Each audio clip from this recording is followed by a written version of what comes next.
All right, welcome back. Episode 3 of our revision series. We're still working in authoritarian states and Adolf Hitler, but now we're moving into the next kind of section of the IB guide, the next bullet points.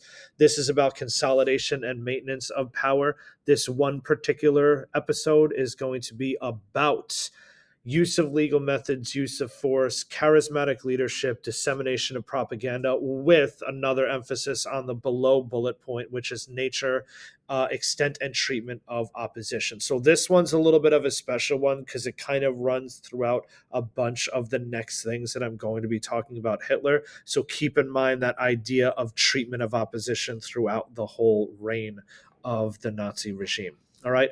I want to go over immediate steps to power. So this is kind of like a lot of these are in a weird situation where Hitler is emerging to power and consolidating power at the exact same time. I wanted to go over some of the big events. So this is all post-Chancellor, right? The Reichstag fire is February of 1933. That's where he's going to seize emergency powers from the Weimar Constitution. He is going to use those emergency powers to pass the Enabling Act in March of 1933.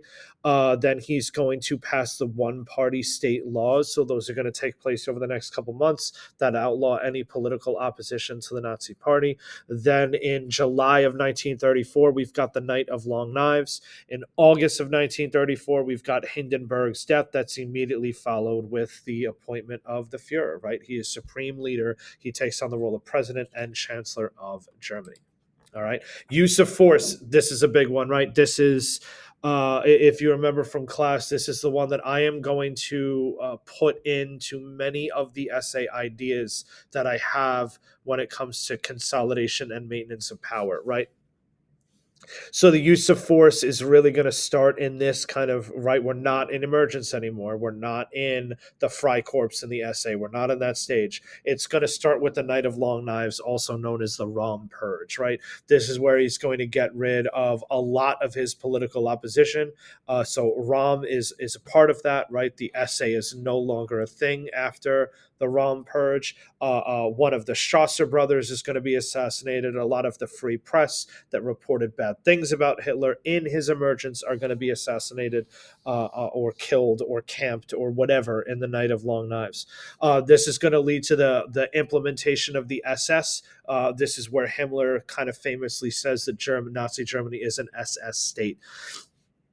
The creation of the concentration camps also falls into use of force. So this is where a lot of those political prisoners are going to be housed, as Dachau is the first concentration camp. And again, that's the one where the political opposition is going to go. By 1936, the SS had become a police force, kind of policing Germany. This is the Gestapo, right? This is the secret police. If you remember back to class, this is fear and force, right?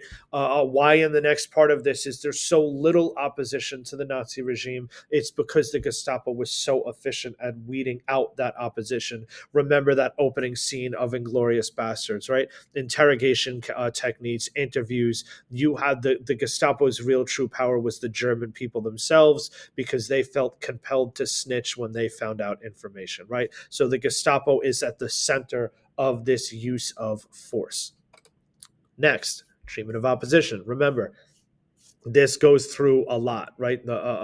This goes through a lot of stages of things to talk about with Adolf Hitler. I'm going to move myself up to the top here so you can see that. Night of Long Knives, one-party state, led to very weakened opposition for Hitler to deal with from the get-go, right? He doesn't have a lot to deal with. Concentration camps are established. Again, Dachau is the first one in 1933. That's where the SPD, the KPD, members of the clergy and press are going to be housed, right?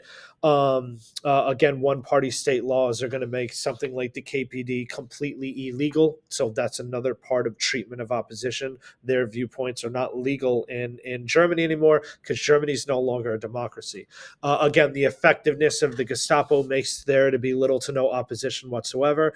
And the effectiveness of Hitler himself, right?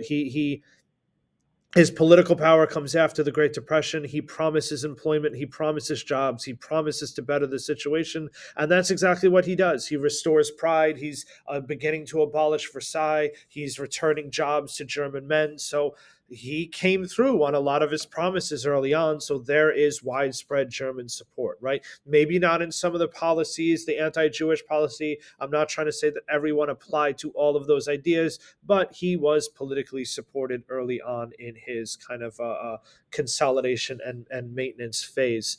Opposition from the army, right? This is going to be the July bomb plot. There are going to be members of the army after the war starts that either did not want a war, or as Hitler starts to lose the war with decision he makes, are going to start to speak out against him as the leader of the army. So they're members of the German army who don't want war, and they're members of the German army who do want war. They just don't want Hitler to be in charge anymore.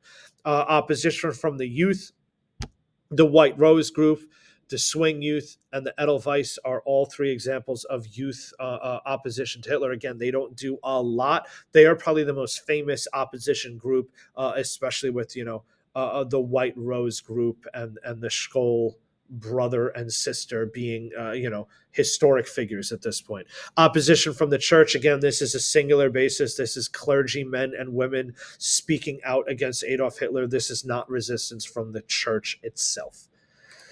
And moving into the last part, right? This is the gift. If you guys got this question, you guys are more than well prepared to answer this because of the propaganda project that you did last year. In 1933, Goebbels is going to be the minister of propaganda, and he's going to do a lot in terms of spreading that Nazi ideology. Clear definition of what is an outsider, right? So now that Aryan race is going to be risen up, and Jews, Roma, homosexuals, other unwanted groups are going to be very easily targeted and spoke badly against, portrayed in a negative light.